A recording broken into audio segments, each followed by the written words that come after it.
mayoritas, apakah teman ada pengalaman yang membekas begitu, mungkin masa SMP atau SMA?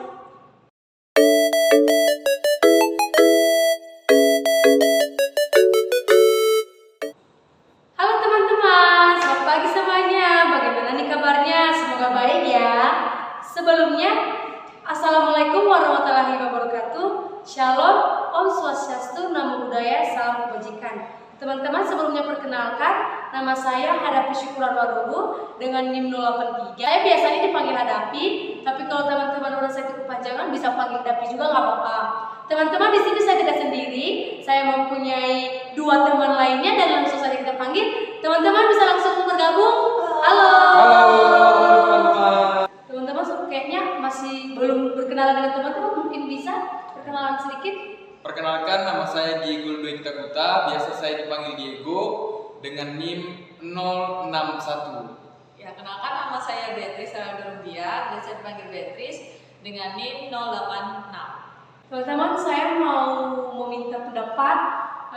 Ini sebenarnya kayak pertanyaan sih. Teman-teman, setelah menjalani satu semester hampir semester kuliahan di dunia perkuliahan, apakah ada perbedaan dengan masa-masa sekolah mungkin SMA? Wah, pasti ada ya. Iya, Ada ya.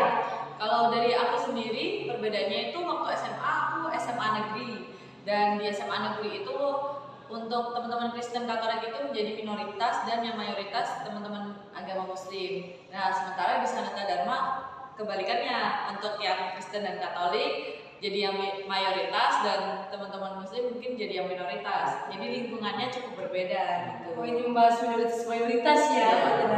Oke. Berbicara tentang minoritas dan mayoritas, apakah teman ada pengalaman yang membekas begitu, mungkin masa SMP atau SMA? Kalau dari saya sendiri ada, waktu SMA itu kami sebagai minoritas kurang mendapatkan perhatian dan juga dukungan dari pihak sekolah terhadap kegiatan keagamaan kami gitu. Berarti sama ya. Nah, kalau saya pada saat duduk di bangku SMP, nah yang saya rasakan itu adalah kurangnya perhatian dari pihak sekolah pada kami siswa minoritas dalam pembelajaran agama. Gitu. Hampir menyerupai ya, Iya. masih tentang minoritas dan mayoritas dengan pengalaman yang hampir sama. Lalu teman-teman, apakah ada faktor yang membuat hal itu bisa terjadi? Kalau dari pengalaman saya, penyebabnya itu saya rasa dari yang pertama dari pihak tenaga pendidiknya ya, dari pihak sekolah, dari guru dan juga tenaga pendidik lainnya, itu kurang timbulnya sikap toleransi. Jadi kurang memperhatikan untuk teman-teman yang minoritas. Jadi mereka terlalu fokus ke yang mayoritas saja. Itu faktor yang pertama. Kemudian untuk faktor yang kedua, karena saya itu angkatan pertama yang mulai masuk tatap muka setelah COVID. Jadi mungkin kakak-kakak kelas sebelum saya itu belum pernah menyuarakan atau mengadakan kegiatan keagamaan seperti Natal dan ibadah lain-lain di lingkungan sekolah. Jadi pihak sekolah tidak pernah terpikirkan untuk melakukan kegiatan itu juga. Nah, itu sih penyebabnya kurangnya itu. Kalau dari saya, itu penyebab yang pertama yang saya rasakan dan yang pernah terjadi itu adalah kurangnya sumber daya. Nah, sumber daya di sini adalah kurang adanya pendidik yang mengajar dalam pelajaran agama. Nah, lalu yang kedua, kurangnya manajemen waktu, yang mana pihak sekolah itu tidak memasukkan mata pelajaran pendidikan agama Katolik di dalam mapel SMP di sekolah saya, sehingga kami yang minoritas yang beragama Katolik itu tidak melakukan pembelajaran agama di sekolah, tetapi di luar sekolah.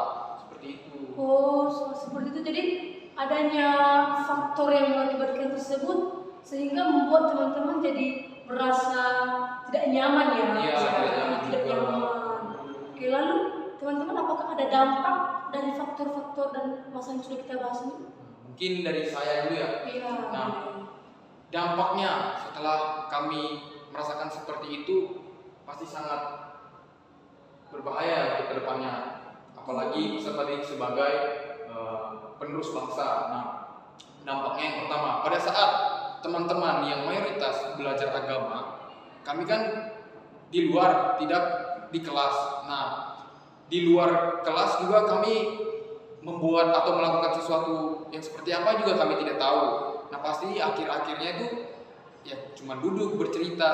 Nah, itu kan pasti akan menyebabkan dibilang bosan ya. Nah, Iya. sehingga dalam bosan itu muncullah pemikiran-pemikiran yang tidak baik yang seharusnya tidak dilakukan dalam lingkungan sekolah, seperti udahlah bolos saja, atau dan juga udahlah kita merokok aja.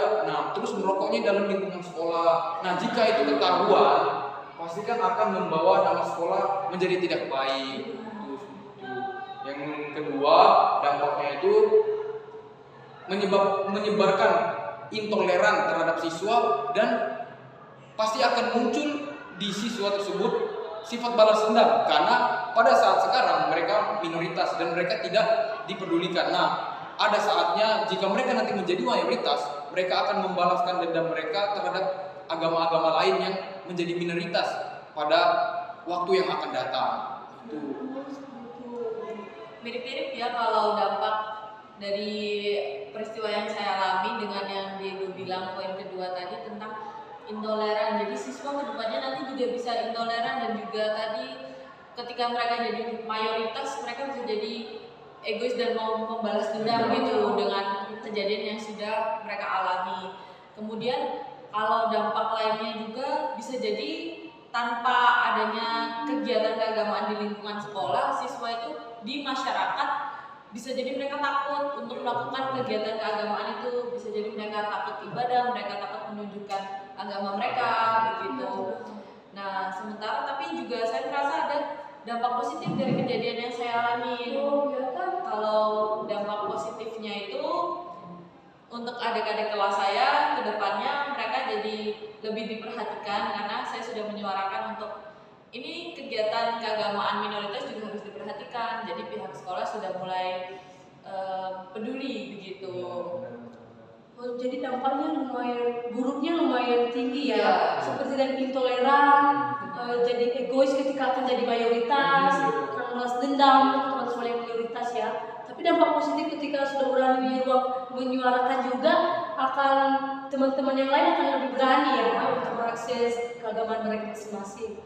Nah, teman-teman, ketika hal ini tidak akan teratasi dari masa kini, dampaknya di masa depan ternyata lumayan tinggi seperti yang kita bahas tadi, besar sekali dampaknya, dan itu akan mengakibatkan pembelajaran di sekolah kayak tidak berjalan normal ya, karena ada perbedaan antara mayoritas dan minoritas begitu. Nah, ketika masalah-masalah yang bisa teratasi di masa kini juga, dampaknya akan lebih baik di masa depannya, seperti toleransi yang tinggi, kemudian pembelajaran yang mungkin berjalan normal dan baik-baik saja ya.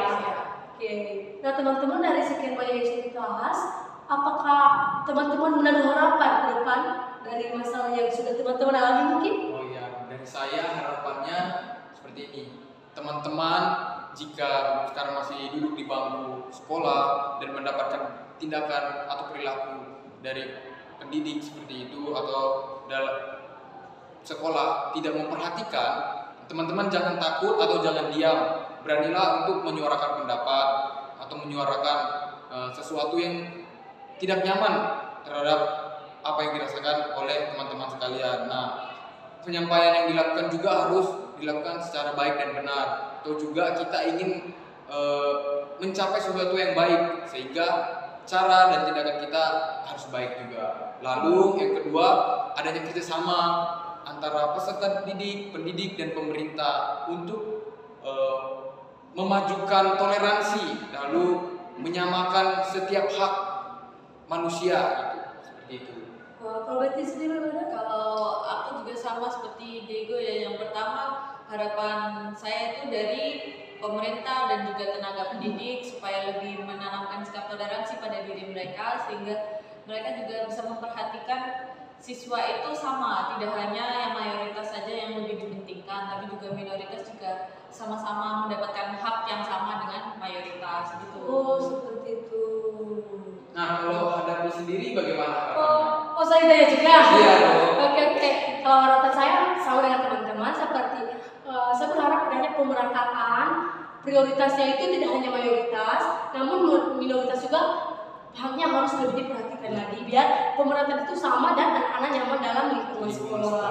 Seperti itu. Nah, teman-teman, berhubung pembahasan kita sudah hampir selesai, kita harapannya semoga pembahasan kita ini bisa bermanfaat bagi teman-teman semua ya. Oke. Nah, mungkin sekian saja pembahasan kita ini. Terima kasih.